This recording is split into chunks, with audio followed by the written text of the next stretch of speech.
אנחנו מקווים שנהניתם במסלולים השונים. אם נשארתם עד עכשיו, אני מניחה אחד מהשניים. או שאתם ממש לא רוצים לפספס את ארוחת הצהריים שהכנו לכם, או שחיכיתם למושב האחרון שלנו שעוסק באחד הנושאים החמים המעניינים ביותר בעולמות התשלומים והבנקים המרכזיים, ה-Cbdc, או בעברית, מטבעות דיגיטליים של בנקים מרכזיים. כפי שציין הנגיד בדברי הפתיחה שלו, אם המכתבים הפכו להיות מיילים, הדיסקים שנחשבים של פעם הפכו להיות קבצי מוזיקה בענן, למה בעצם שגם המזומן לא יהפוך להיות מטבע דיגיטלי? אבל, כמו כל דבר בחיים, זה הרבה יותר מורכב מאשר הנראה לעין. כשצוללים לנושא, מגלים שהשינוי הלכאורה פשוט הזה מאתגר אותנו בסוגיות מוניטריות, יציבותיות, טכנולוגיות, משפטיות, עסקיות. ולא לחינם, מרבית הבנקים המרכזיים בעולם בוחנים את הנושא לעומק לפני שיקבלו החלטה ויצללו לכך. על כל זאת נשמע במושב. המשנה לנגיד בנק ישראל וראש ועדת ההיגוי להנפקה אפשרית של השקל הדיגיטלי, מר אנדרו אביר, היה מתוכנן לפתוח כאן הבוקר את המושב, אך בשל נסיבות שאינן תלויות בו נבצר ממנו להגיע. לשמחתנו, יש לנו פה פאנל של מומחים בינלאומיים מהשורה הראשונה, ואני שמחה להזמין את דוקטור סיגל ריבון, מנהלת האגף המוניטרי בחטיבת המחקר בבנק ישראל וחברה בוועדת ההיגוי של השקל הדיגיטלי, להנחות אל הפאנל. תודה, סיגל. Invited. And if we can have the Zoom participants, please.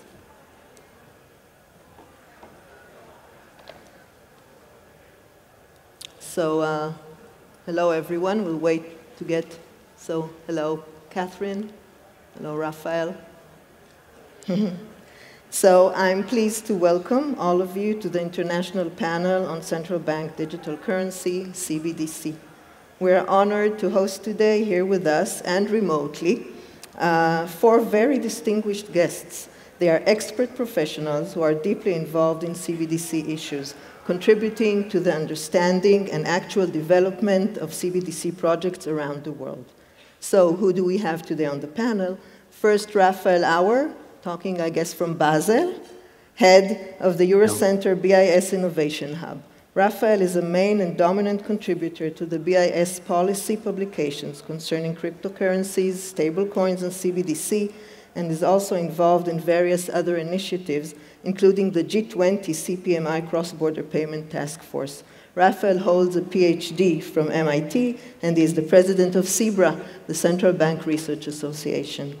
We have Alexei Grimm here with us. He is head of FinTech and principal advisor at the Bank of Finland. His team at the bank manages a portfolio of projects covering FinTech, new payment technologies, and digital currencies. Alexei is also a member of the Eurosystem's Digital Euro project steering group. Switching to Catherine, remotely, Catherine Gu is Visa's global head of Cbdc and protocol. Prior to Visa, Catherine spent 2 years conducting stablecoin research while studying for an MS in Management Science at Stanford University, and she has also gained experience in the field while working at crypto startups as well as a JP Morgan and Man Group. And John Velisarius, sitting here with us, is the Global Managing Director for Blockchain and Multi-Party Systems Digital Assets Custody and Cbdc at Accenture.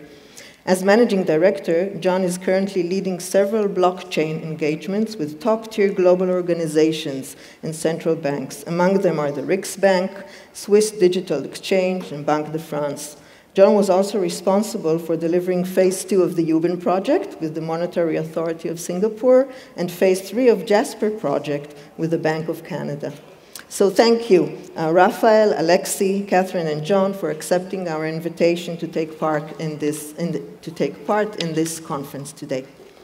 So just a very short introduction concerning Cbdc. As we've already heard this morning, central bank digital currency, which is a digital representation of central bank's liability, or put simply, a digital version of cash, has been attracting a lot of attention in recent years. The issue has become a subject of interest in many central banks, and as a result has attracted interest in the business sector, tech companies, financial firms, and other companies and institutions.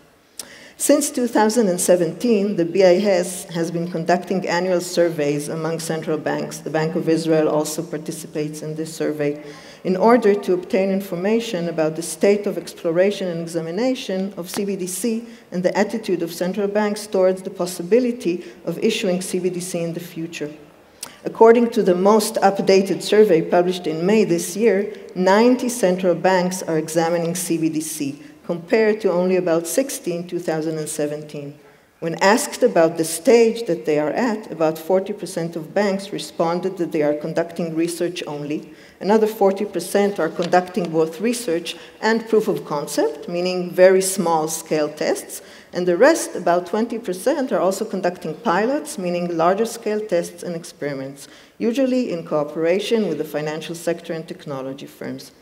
Until now, only the Bahamas have actually issued a full-scale CBDC, and only a few other countries have launched large-scale pilots, for example, China, Nigeria, and Uruguay. Central banks are very conservative and very careful to say that they have not yet made a decision regarding the issuance of the CBDC. So just a few more words about the future before I turn to our panelists. In the BIS survey, about 35% of central banks answered that they are likely to or might possibly issue retail CBDC in the short term. In the medium term, this figure goes up to 65%. And there is also 1/3 of central banks that are not considering at all issuing a CBDC or see it as unlikely. So I would like to open our discussion with a few questions relating to the possible effect of CBDC on the payment system. And I would like to direct the first question to Alexei and then Raphael. So, Alexei, how do you see the role of a possible CBDC in the present and future ecosystem of the payment system? What possible added value could it have for end users, for households, and for business sectors? And just before we start, we have a very strict time constraint, so I would ask each of you to limit your question, if you may, to around 5 minutes. So please, Alexei. Of course, thank you. It's a pleasure to be here. So if we think about a cash-based economy, you have a payment instrument which you use for every type of payment situation. It's a very universal payment instrument. And when you move to a digital world, even though it sounds like things will become simpler and easier, it's actually not that simple. So you will actually have different ways to do digital payments for different situations and different use cases. And many of these use cases are already quite well covered. I mean, the majority of our payment use cases are already digital. I mean, you know, account payments, credit card payments, and so on. They're all digital. But there might still be some gaps which are not covered by digital payment methods. And for those few gaps, there might be a good reason to issue a public digital payment instrument like CBDC. So the idea of CBDC, in my mind, is to make sure that no one gets left behind in society, that all the different payment needs are covered. So it's not necessarily something that everyone would use all the time, but it's kind of filling in the gaps that other payment methods cannot cover. Thank you, Alexei. Raphael, what do you think? What could be the role of a possible CBDC in the future ecosystem? Thanks a lot. Let me first start by saying thank you very much for the invitation. And it's great to be speaking here today. I also need to say that I'll be speaking on my views only and not those of the BS. And I want to very much sort of complement what Alexei just said.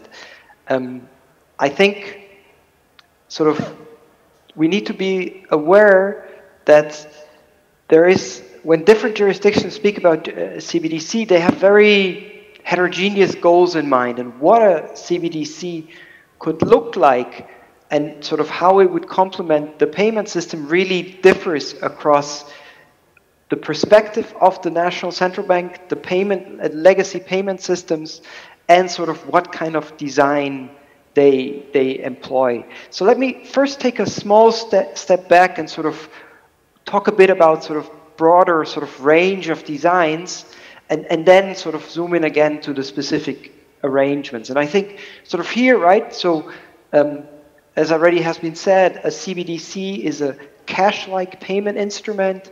It's a direct claim on the central bank, giving retail clients access to central bank money, but in electronic form, which is not possible today, because if you hold money in electronic form today, it's a claim on an intermediary.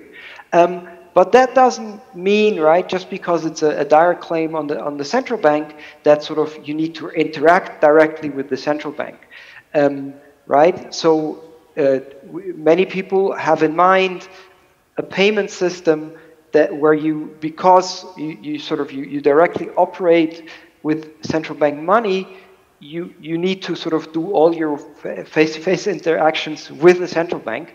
What many institutions have in mind is sort of a two-tiered design, with one tier operated by the public sector and another one by the private sector. And the central bank could then take a very limited role in this. And so we have, right, a whole range of designs, and different jurisdictions are really pursuing different options. And here, right, Alexis has just zoomed in on one specific one, and I think it's a very important one. It's a narrow CBDC having a backup payment option that is extremely cyber resilient and that may work in offline settings, for example, during a cyber attack. That is something that the Nordic Center of the BS Innovation Hub is currently developing, and also the Central Bank of Israel, together with the HKMA and the BS Innovation Hub, has sort of just announced an initiative in that direction. But there could also be, CBDC designs that are really focused entirely on financial inclusion as a niche, a niche use case. And last, we should not forget, right, that there are large-scale CBDC trials, such as the EU one, which was a reaction to the dominance of a small number of firms in the retail payment system. So it has sort of, broader motives on market concentration, on payment costs, and on, the handling of data. And I think it's important, right, that central banks really have specific policy goals in mind, and not all CBDCs are created equal. They have different focuses and different advantages that they will bring to the payment system. Thank you. Thank you, Raphael, for this. I want to follow up on this question and ask you, Catherine, what role do you think existing payment institutions, such as credit card companies, could be playing in the CBDC ecosystem, if it will be adopted? Thank you very much for the question. Thank you for having me. Sorry that I have to dial in virtually, but it's great to be on this panel with everyone else. So I think this is a really super important question, right? Because I think, as a lot of central banks, for those who are exploring CBDC currently, there's this big question, which is how does CBDC going to coexist and co-interoperate with the rest of the existing payment, banking, and financial infrastructure? So I think there's a huge role for incumbents to play, which is really trying to ensure especially the early success of this new technology, if it's going to be introduced in any specific country. And I think earlier, both Raphael and Alexis said that there's a lot of different flavors of CBDC that could be designed in the future. So the challenge becomes, as with any new technology to be introduced, by whether it's a central bank or an entity, the question is trying to figure out how do you ensure consumers will actually adopt it? Who are going to be using that? And also, are the merchants going to be able to accept this new form of money? And so I think the role that existing payment service providers as well as existing financial service providers can provide in this is to ensure that continuity of business as we're facing this new kind of ways to pay. And I think, nothing is granted, right? In the sense we have seen early experimentations of CBDC and even existing current live pilots today of CBDC, that this challenge around adoption and acceptance is real. And therefore, we need to think about, say, for example, under a two-tier design of CBDC, how could CBDC be seamlessly kind of integrated into the existing financial rails? I think that's a huge role that we can try to figure out to play, especially right from the beginning. Thank you. John, what's your view about I think the role of existing payments? Yeah, thank you. And first of all, I'd like to thank everybody for the opportunity to be here today. It's great to be at this conference and event. I think in terms of what Catherine just mentioned regarding sort of that integration with existing payment rails, I think is absolutely key for the wider adoption. We also see, obviously, the benefit of something that customers and consumers understand and trust and so on, be part of sort of this wider ecosystem. And in the integration of CBDC with this is actually absolutely key. I think there's also an opportunity for the role that the existing sort of incumbents play, especially with the interoperability of CBDC across geographic boundaries. Today, we've sort of solved this problem quite well with the interchange of sort of schemes across different geographic boundaries and the card schemes that are there, banking systems, and so on. And but the role of, I guess, these institutions will be key in the broader adoption. So if I'm a consumer and I have a CBDC in my wallet in one country and I'm going to another one, how do I transact that? And I think there's a role there for the existing incumbents to play an absolutely big part of enabling this interoperability and the exchange of currencies and the ability to make this as a seamless transactions across different geographic boundaries. Thank you. I think we'll move on to the second key issue that we've heard a lot about this morning. This is the possible, very central possible motivation for issuing CBDC. This is the international, the global, coming back to cross-border dimensions. And as was said in the morning, we know that the executing cross-border payment is still very cumbersome, very expensive, partly due to the fact that systems in different jurisdictions are not fully interoperable. And this is on top, I think, the major reason, the legal and other institutional barriers. So today, when central banks are considering new means of payment, maybe this is, I think, the right time to promote international cooperation more seriously. So thinking about these global dimensions, I wanted to start with you this time, John, and ask you what could be the role of CBDC really in making cross-border payments easier, faster, cheaper, but maybe another following question is CBDC really essential for this, or can we achieve this in other ways, not using CBDC? I think we've tried this out for many decades already, so perhaps we got as well as we could with regards to the existing sort of solutions that are there. I think CBDC can play a very key role because of the ability to transact directly between parties across geographic boundaries. The example that we gave in our Project Jura, for instance, was a prime example of how we can issue a CBDC in one country and use it across geographic boundaries in another one. Without any intermediaries involved in that. It was directly sort of bilateral exchange between two sort of geographies.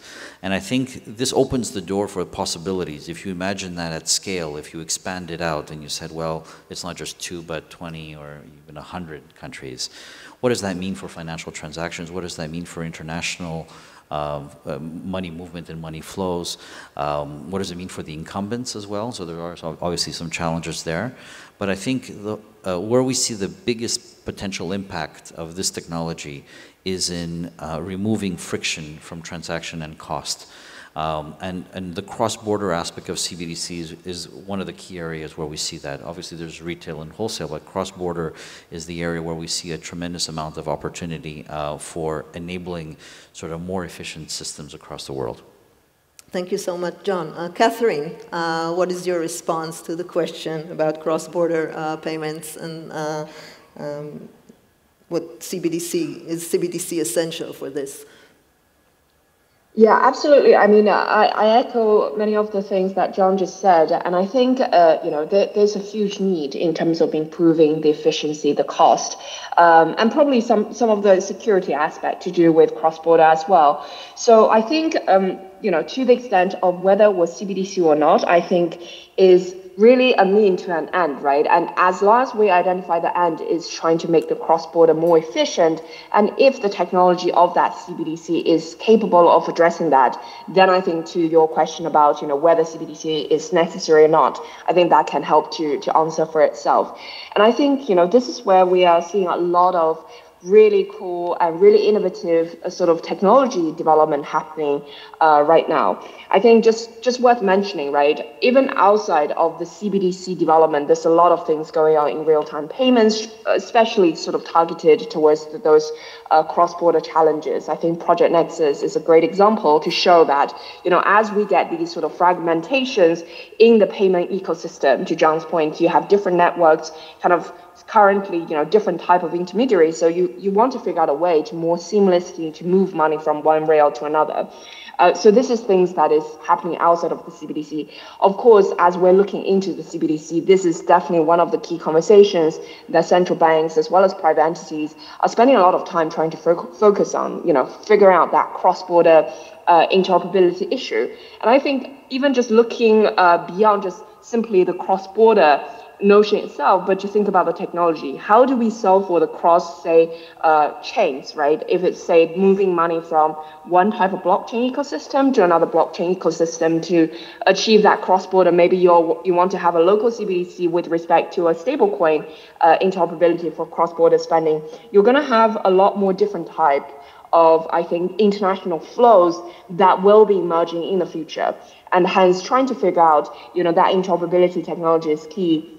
And I just want to do a quick mention, the fact that, you know, as we're looking at this kind of cross-border topic intensely, we definitely spend a lot of time looking at the new type of technology that could enable it. So one of the type of technology that we have been spending time as part of the research exploration is to look at this novel, I guess, cryptographic technique, which is known as payment channels, that could be supported alongside something like a blockchain technology.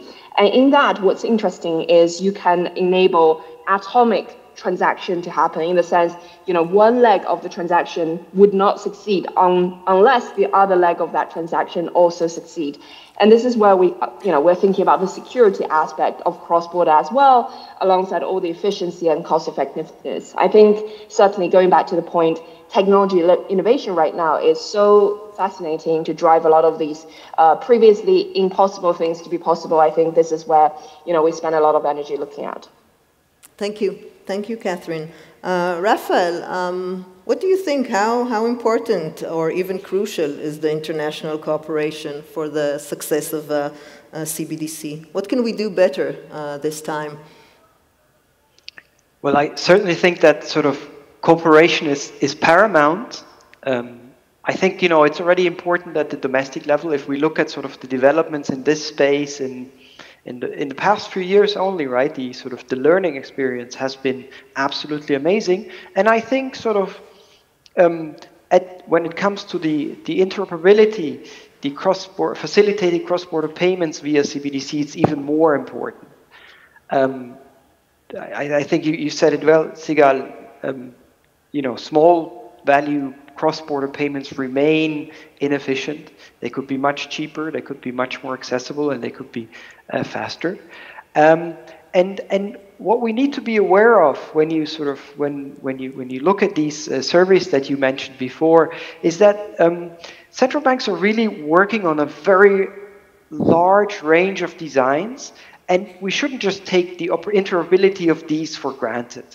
We could sort of maybe fix them exposed by adding channels between bilateral CBDCs, but sort of it would be cleaner, right, to do that from the get-go via a common approach. And I think, you know, we need to always, when we think about, you know, fostering interoperability from the get-go versus connecting exposed, we need to keep in mind sort of the experience with, for example, ISO 20022, which, you know, true to its name, took about 22 years to be adopted.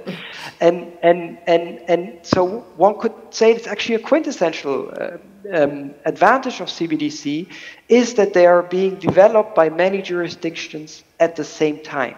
And all these jurisdictions could take a look at sort of the needs for cross-border payments at the retail level that is out there today and sort of build it in from the get-go. And one important part of that dialogue is certainly just international fora like the CPMI in the scope of the G20 roadmap to bring down the costs and increase the speed of cross-border payments.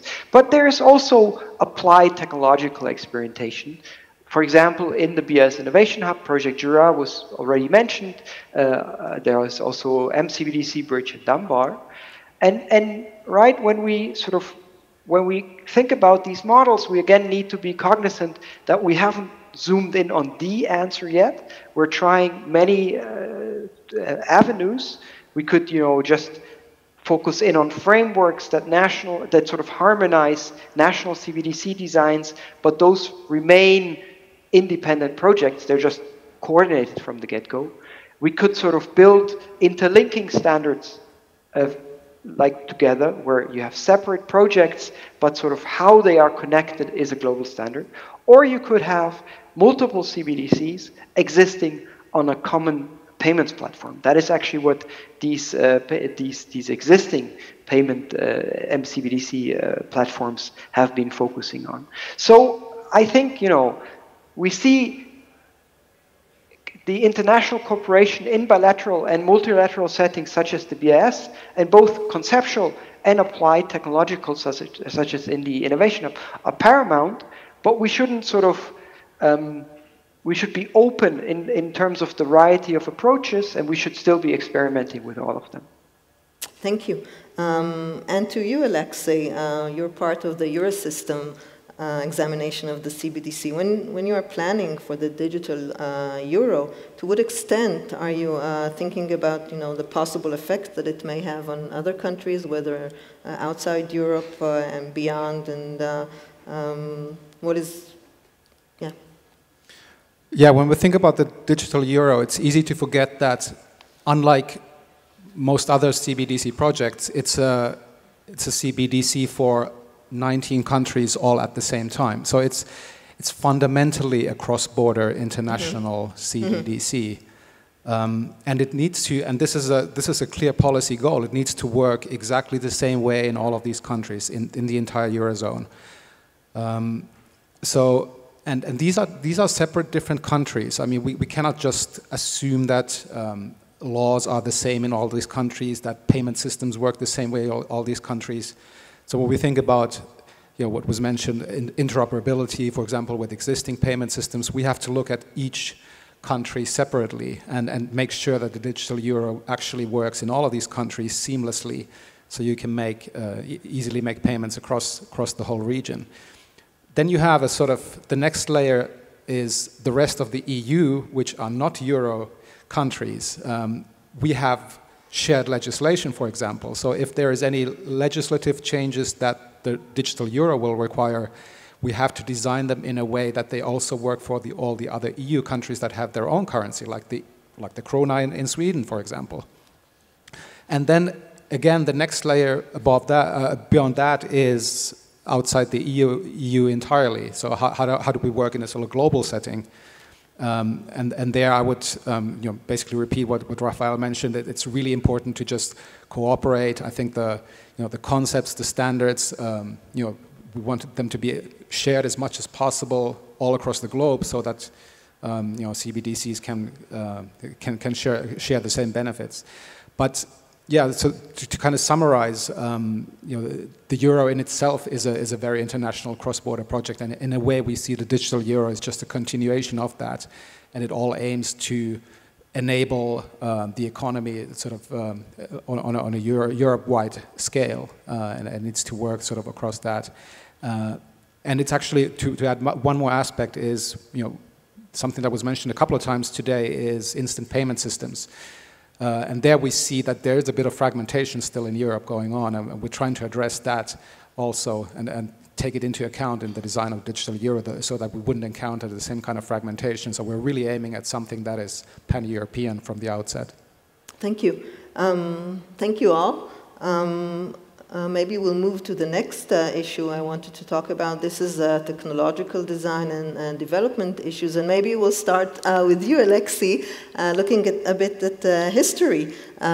Finland was actually the first to explore CBDC in the pre-DLT, pre-internet, pre-crypto, pre-a lot of things era back in the 90s with its Avant, the smart card system back in the 90s, and I wanted to ask you, can you tell us a bit about it, and are there any relevant lessons for nowadays for the CBDC when you look back 30 years ago? Yeah, my pleasure. So this is maybe something that many people don't know, but well, let's put it this way. The idea of digitizing money is not a new idea. I mean, it's a very hot topic right now, but already 30 years ago, people were thinking about, the internet was emerging, digital devices were coming to the market. People were thinking about how do we put money on the internet, how do we digitize money? And of course, what emerged out of that era was e-money, electronic money, companies like PayPal and so on. So we've already gone through one wave of innovation when it comes to digital payments and digital money. And the Bank of Finland was one of the institutions that actually developed and launched an e-money product. And back in those days, those were usually prepaid cards. That's basically a chip card. And it was actually launched in Finland. It was quite widely available, quite widely used. It was an e-money product. There were similar products in many other countries. But the Bank of Finland was the only central bank that did this. So most of it, basically in all other countries, it was a commercial entity that launched an e-money product like this.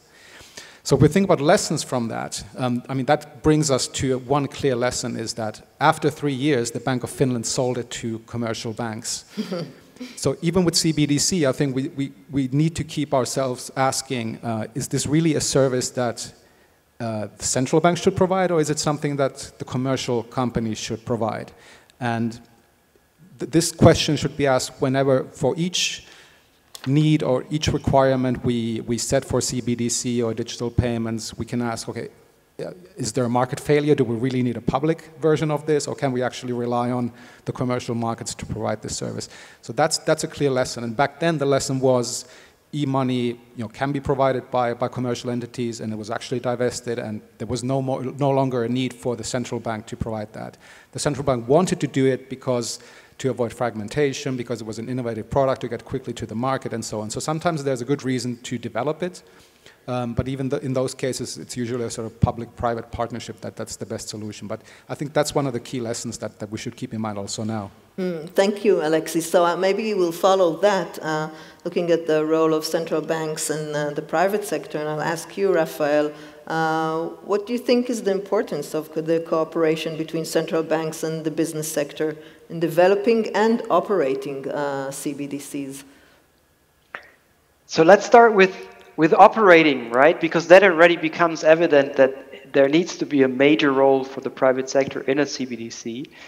Payments come with an incredible infrastructure, and because we basically need to deal with billions of payment messages each day that need to be confirmed more or less in real time for the customer to have a good working payment solution. And there are many infrastructure tricks and economic tricks in that really only the private sector is set up to handle. And then payments also come with an incredible amount of operational involvement, including account opening, maintenance, due diligence, enforcement of AML, CFT rules, and day-to-day customer service, such as dispute handling. And this list is not even comprehensive. So it's very evident that a central bank is not, or today's central banks are not set up to handle them. And so it becomes clear, right, that there needs to be, in the operational side, a substantial involvement of the private sector. And then obviously, if we go to the development, that also necessarily implies if we operate it together, we cannot develop it in isolation. And also, to be fair, right, it's developing a CBDC is a substantial development effort. It's not clear that central banks would have the capabilities to do so. So again, right, there is a need for the private sector here. And if we look at all experiments that are out there, that is already happening, right? They're all private public sector corporations. Let me sort of, having emphasized the role of the private sector throughout, let me close by saying what is really important is that central banks not fully outsource them. even if sort of they don't develop the code, right, what they really need to do is sort of beef up their technological capabilities by really understanding what these systems that are out there, how they work, what kind of weaknesses they have, and really be able to vet sort of the product that they will ultimately be issuing. Much as, central banks today, they might not print banknotes, but they're very well sure how to sort of be involved in the design process to make it absolutely a safe product. Thank you. So it's only natural to ask you, John. You have a lot of experience in project, as we said, with central banks and a cooperation with the private sector. Can you tell us from your experience about these cooperations and projects? Sure. I think that what's important is to sort of ensure that there's a very, very close alignment between sort of these sort of the public-private sector. These collaborations have taken place a lot on project examples and projects that we've worked on, and I think this isn't an isolated sort of specific implementation in any one particular country. I mean, you have to collaborate and work across many geographic boundaries with public, private entities, commercial banks, and so on. So the need for having this type of collaboration is absolutely key. It's critical to the success of it. There's a lot of lessons to be learned, I think, as well. And everyone is learning in the process. I think this is one of the fundamental things. Even many projects that we've been worked on, many things that we've seen across the board, and no one has a single perfect answer for anything at the end. So there's a lot to be learned in the process. One experience that we have had actually is looking at every single one of the projects that we've come across and we've engaged in. They've all been very different. Every single one has been absolutely different, from requirements through to scope or the areas of focus and outcomes as well. And I think there needs to be more sort of convergence along that in order to enable something that is more global and truly sort of universal, I think. Thank you. And to you, Catherine, we know that central banks are devoting a great deal of energy to the business and technological configuration of the optimal or maybe the best Cbdc. And I wanted to ask you, what do you think are the most important or maybe crucial or the can't do without attributes of future Cbdc? I mean, it's something that it will be worth paying the cost of complex and advanced technology in order to enable this feature. Can you name a few of them? Yeah, I think this is a very interesting question. Mainly because I think going back to earlier, the panelist was talking about the fact that, we see Cbdc design, at least for now, is pretty heterogeneous across different countries and jurisdiction. So to figure out, what are some of the core essential features that has to exist, I think it has to tie very closely to the policy objectives of that particular single country or jurisdiction.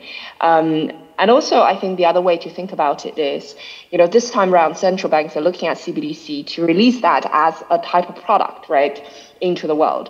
So whether that's for, say, wholesale or retail or general purpose, then the question becomes, who are the users? As you're thinking about it from a very product-focused lens, what are some of the user-centric ways you should be focusing on designing the features that the users you have in mind will then be able to use it?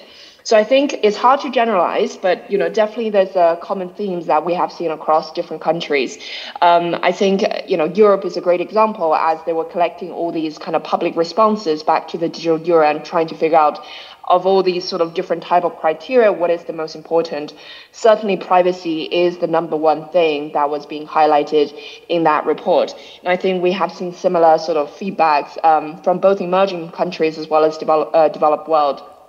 I think this goes back to the notion of thinking about, people have been very comfortable using cash. And so if you're trying to create a digital version of that cash-like instrument, to provide the level of anonymity which is comfortable for user to use, and also, in terms of data privacy and stuff like that, those are pretty paramount sort of things in which if you're looking for a general purpose and for the people to actually use it, that's pretty important from a user-centric approach to think about it. I think, as we're talking about other motivations driving central banks and trying to think about what are the policy objectives, financial inclusion, for example, is another important one that central banks are thinking about it. Some central banks, again, trying to replicate the cash-like kind of universality of money, trying to think about what does the offline solution for CBDC could look like. And that addresses both a combination, I think, around financial inclusion, but also security and resiliency aspect of CBDC, which is crucial to any sort of core of the payment network that, in the case of, say, natural disaster, in the case of cyber attacks, or any other sort of wars and other events, how could you ensure, the core of that central bank's ledger system is still up and running without any double spend attack and other things? Those are kind of the important things that central banks are thinking about. Thank you. Thank you so much. So we have a few more minutes. Just to conclude, I guess, the inevitable question.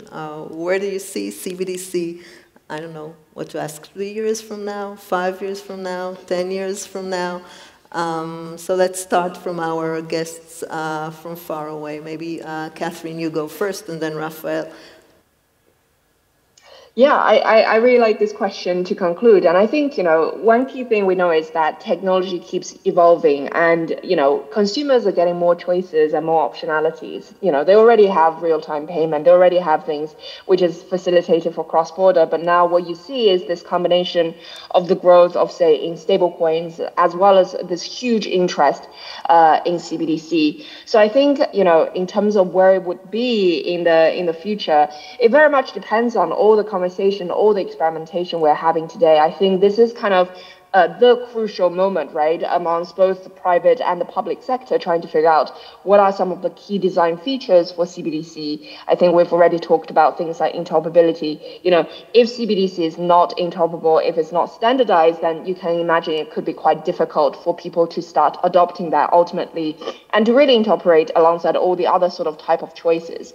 So I think this is why it's fascinating to kind of look at the development and to be very actively engaged in these conversations, because I totally agree. We need to have the right public and private partnership. We also need a huge amount of cooperation internationally, but also within each country. There's a lot of cooperation that needs to be done in order to ensure success for CBDC in the future.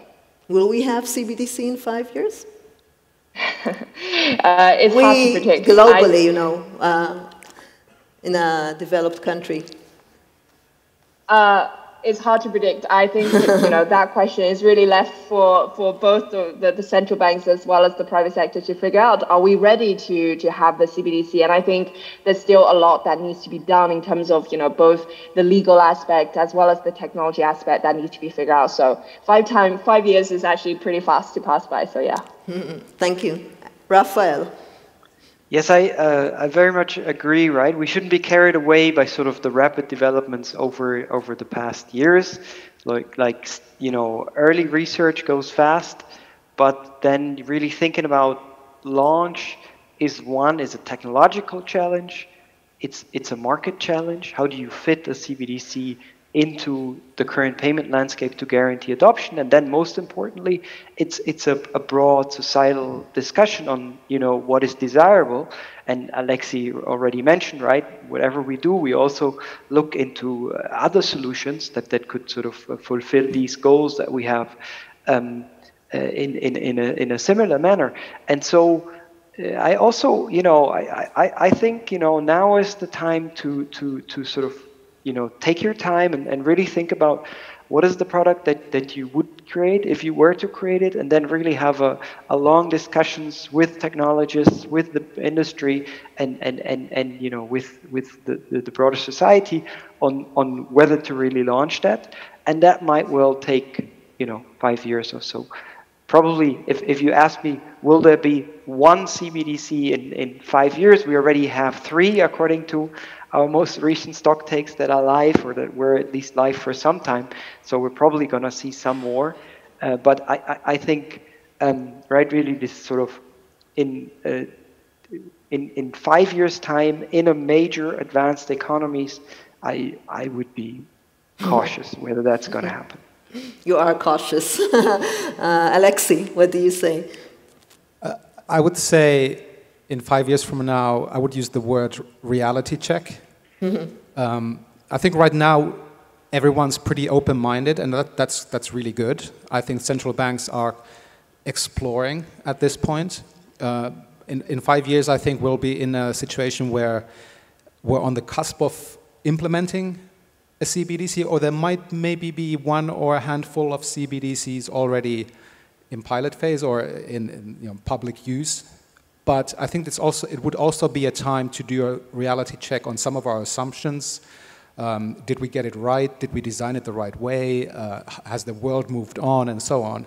So I think we're still in the process of actually planning and designing and maybe even implementing, but we're also, as Raphael mentioned, a bit more cautious at that point and do a reality check on this whole issue. And John? I'll answer that question in two parts. Okay, first part. First part is, and I'll give an anecdote on this one, because when we first started working with the Riksbank on the e-Krona project, we were awarded a 6-year contract. And at the beginning of when was that? 2.5 years ago. Okay. So at the beginning of that project, I said, why 6 years? We can do this in 2, right? And we're still here. And obviously, we're still progressing with that engagement, and it'll probably take additionally X many more years to get there.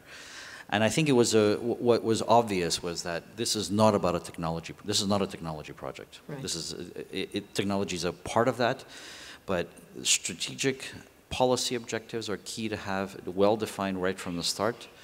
The governance aspect of it is absolutely critical as well, and then that spills into technology choices and things that you implement and roll out. And I think all of these things take a number of years and iterations and time to go through. And I think everyone is working on it at the end of the day. So I think we're learning a lot in the process of working on these engagements, on these projects, and researching and sharing and collaborating across the world. And I think that's going to take a little bit of time, I think, to work out. And I think we're hitting harder problems than the technology problems. We're hitting sort of a lot of these strategic and policy objectives and what we want to achieve with this innovation. And I think that still needs to be worked out. It'll take some time. I do think it's an inevitability. It will come. I don't know whether it's 2, 3, 4, 5. That's hard to judge. And I think there are some sort of forces that are pushing things to happen quicker in other geographies and countries and markets around the world. The second part to the question, I think, is how the market and consumers and users will adopt it and use it. And I think that's the real measure, I think, of the success of this. It's not so much the implementation and rolling it out, but how do users use it? And is it solving a need in the marketplace that is highly valuable for them to adopt it and roll it out? And then you'll see the benefit of CBDC in the future at the end of the day. Thank you. Thank you. So I think we have to conclude. So thank you all. Thank you, Catherine. Thank you, Raphael, Alexei, John. Thank you. I, too, don't know if we'll have CBDC in 5 years, but I really do hope we will. So thank you all. Thank you. Thank you.